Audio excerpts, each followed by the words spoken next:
got so motherfucking design on right now. Bring it down, bring it down, bring it down. I got 3 old thoughts to A day in my life. Umagang-umaga nga, pagkagising ko, kinuha ko ang aking cellphone para tingnan kung may assignment at kung may mga kulang akong activities. A few moments later. Pagkatapos, pumunta ako sa lababo para maghilamos at mag-toothbrush. A few moments later.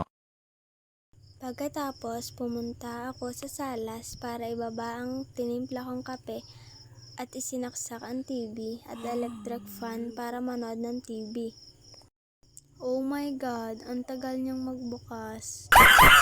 At sa paghihintay ko, nainis ako kaya pinagpalit ko ang saksak ng electric fan at ng TV. Ala, nakalimutan kong buhayin ng TV.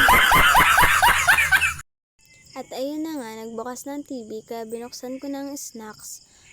Ay, wala kayong nakita. At ayun nga, pinagpatuloy ko na lang aking pagkain dahil napaharap ako sa camera.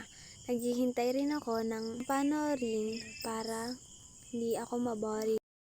Hi, ang sarap. Kailangan ko talaga ito after isang mahabang araw. Stress reliever ko talaga ito. Kaya minsan, kailangan lang natin ng konting comfort food pagkatapos ng mahabang araw. Maya-maya pa, kinuha ko ang aking cellphone at sumandal para manood ng TV at lumingon ako sa cellphone para tingnan kung anong oras na and tumingin ulit ako sa TV para makita ko ano yun. Para malaman natin na importanteng makipag-communication sa ibang tao. A few inches later. Yun nga, nainip ako kaya humanap ako ng paglilibangan. Ang napaglibang ako ay nagbibigay ng saya at balanseng buhay. Para mapalakas ang aking resistensya at mahalaga ang paglilibang para sa kalusugan at isip at katawan. Hindi lamang ito libangan kundi pagkakataon ding matuto at mayroong aral.